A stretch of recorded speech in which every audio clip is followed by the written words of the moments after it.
Break के बाद एक बार फिर से आपका स्वागत है। एक माँ अपने ही बच्चे को आखिर क्यों इतनी बेरहमी से पीट रही है। माँ तो ममता की मूरत होती है, लेकिन अब हम आपको ऐसा वीडियो दिखाने जा रहे हैं जिसमें एक माँ अपने बच्चे को बेरहमी से पीट रही है। अपनी 1.5 साल की बच्ची पर कहर ढाते वक्त सीसीटीवी कैमरे में कैद होने वाली दिल्ली की ये महिला अब फरार है। सीसीटीवी की ये तस्वीरें दिल्ली की हैं। महज 1.5 साल की अपनी बच्ची पर एक मां का टूटा कहर, पहले थप्पड़ों की बरसात, फिर सीढ़ी से धकेल दिया।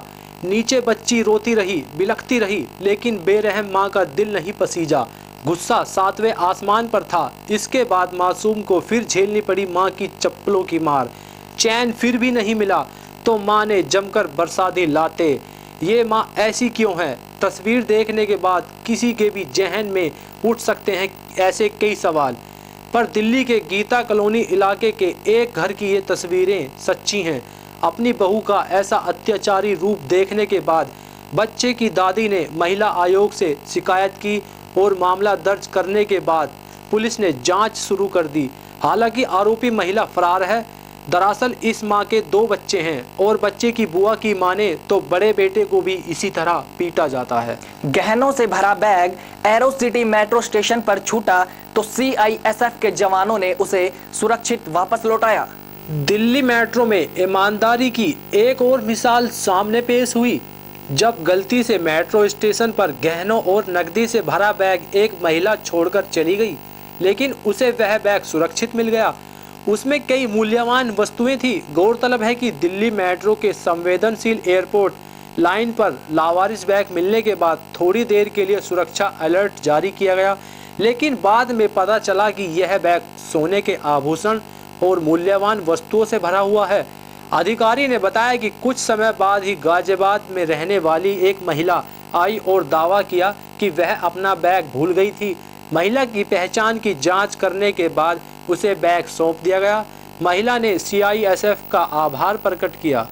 सोनी टेलीविजन के सीरियल क्राइम पेट्रोल में पुलिस के किरदार में नजर आने वाले एक्टर कमलेश पांडे ने आत्महत्या कर ली। खुदकुशी की वजह अभी तक पता नहीं चल पाई है। रिपोर्ट के मुताबिक इसकी व्यक्तिगत वजह हो सकती है। कुछ रिपोर्ट्स पर विश्वास करें तो वह अपनी बहन अंजनी की बेटी की शादी में ना बुलाए जाने से नाराज थे और इसीलिए यह कदम उठा लिया। कुछ दिन पहले हुई शादी में अंजनी ने कमलेश को नहीं बुलाया था। कमलेश अपने पीछे पत्नी और 2 बेटों को छोड़ गए। उन्होंने मध्य प्रदेश में जबलपुर में खुद को गोली मारकर जान दे दी। आयकर विभाग ने तमिलनाडु के प्रमुख सचिव राम मोहन राव के घर छापा मारा है। राज्य के विपक्षी नेता एम.के. स्टालिन के प्रमुख सचिव राम मोहन राव के घर पर आयकर विभाग के छापे को तमिलनाडु के लिए शर्मनाक व राज्य का अपमान बताया। उन्होंने कहा कि ऐसा पहली बार हुआ है कि आयकर विभाग ने ऐसे किसी प्रमुख सचिव के घर पर रेड डाली हो। सूत्रों के मुताबिक इन छापों का कनेक्शन बिजनेसमैन शेखर रेड्डी के यहाँ पड़े छापे से जोड़ा जा रहा है। बता दें कि शेखर रेड्डी के यहाँ छापे में 127 किलो सोना और 166 करोड़ रुपए की ब्लैक मनी जब्त की गई थी।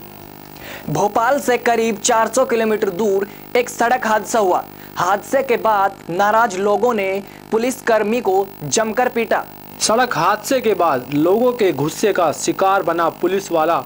दरअसल सड़क हादसे में एक सौरभ नाम के लड़के की मौत हो गई। मामला इस कदर गरमाया रहा कि लोगों का गुस्सा पुलिस अधिकारी शशिकांत पर टूट पड़ा। लोगों का आरोप है कि उसकी मौत सड़क हादसे से नहीं हुई, बल्कि उसकी हत्या हुई। इसी वजह से लोगों ने पुलिस वाले की पिटाई कर दी। आप या आपके जानने वाले किसी न किसी हाईवे से रोज गुजरते होंगे। वहीं मैनपुरी के हाईवे से कुछ हैवानियत की तस्वीरें सामने आई है। आइए दिखाते हैं। पति और पत्नी के साथ मैनपुरी हाईवे पे हुआ एक हादसा। पति के सामने ही एक शख्स उसकी पत्नी को बड़ी बेरहमी से पीट रहा है। घटना बरेली ग्वालियर हाईवे की है। बताया जा रहा है अरविंद तिवारी अपनी पत्नी वंदना के साथ जा रहे थे। पता पूछने को लेकर उनका आनंद यादव से विवाद हो गया। इसके बाद आनंद यादव ने अपने दोस्तों के साथ मिलकर पति पत्नी की पिटाई कर दी। दोनों को इतना मारा कि उनके सर पर काफी चोटें आईं। जब तक पुलिस वहां गई सभी आरोपी फरार हो गए। अभी के लिए सिर्फ इतना ही। बाकी तमाम खबरों के लिए देखते रहिए समाचार टाइम 24।